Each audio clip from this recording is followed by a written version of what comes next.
It's kind of crazy. You're sitting here wondering what's the better job that's open. Cavs' job is still open right now.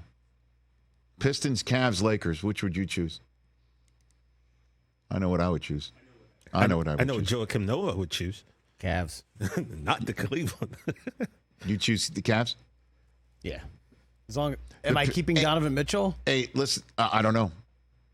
Pistons gig, man. You got a lot of young players. That's true. And an owner that's willing to cut you a $65 million check to go away. Right. If it doesn't work out. I mean, you know, although that does give you an implication of some instability. Right. I don't know, man. I keep coming back to this fact. What's that? The Lakers coach is a one-of-one gig. It really is. I mean, that's it, right? Well, not recently. No, it's always going to be one. It's always going to be one. It's like being the manager of the Yankees, the coach of the Cowboys. It really is. And you could sit here and say, yeah, but the brand is tarnished because they haven't done very much and their one championship in recent days was the COVID year. No, they've been cycling through coaches since Phil left. No, I know that.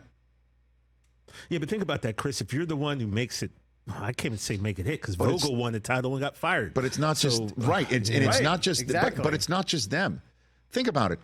The 2022 NBA Coach of the Year in a runaway vote has now been fired twice since winning that award. Yeah. And is it his fault that he's been fired twice? No, there was an ownership change in Phoenix. Right. And then a front office change in Detroit.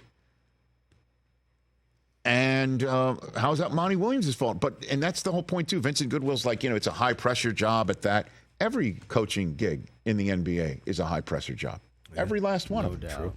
Certainly in this day and age where there's shows like this one and shows like the ones that I'm looking on all the, sports mix screens here in front of me. And honestly... But there's only one where you win. You won a Lakers gig. The Celtics are the same damn thing. But also, guys, yesterday I was taking a walk on Venice Beach with a friend of mine, Eric, who just moved here from the East Coast, literally, like Jersey. And he was amazed at the ocean and the beach and everything. I'm like, yeah, man, like if you can come out here and you can make it for yourself. That's a I'm big sorry, bro. Like there's nowhere I'd rather be. That's a big if. It's a big if, but the Lakers will pay you a living wage. A living wage. That where half of it goes to the feds in the state. But that's the problem. That is the ultimate. And I know LeBron might be moving on and Anthony Davis this and the roster that, but I think if the Lakers offered Dan Hurley more cash, he'd be here right now. What do I know though? I mean that's just my own belief. Here's another. That if you offer enough, seems like. But it's not just about money. Yeah. It made a decision outside of money. But he made it seem like there was a price and it was not met. Well, I mean, it did appear to be that. I just think again. Being the head coach of the Los Angeles Lakers is a one-of-one job. The thing is, the Lakers have not offered that job to somebody who's kind of one-of-one since, Phil, with the exception of Dan Hurley.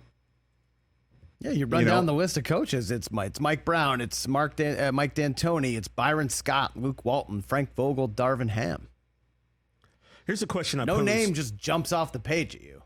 Rich, here's a question I posed last week. I think you were out. I think Jimmy Jackson was there. Do you think that this was kind of like a smokescreen by the Lakers, knowing they wanted Redick? No. But they want to make it seem like No. Apparently Woj said that they were after him for some time. If there's anybody... Yeah, but they really lowballed him with the deal, though. If there's anybody that's been accused of a smokescreen, it's Dan Hurley. Really? Okay.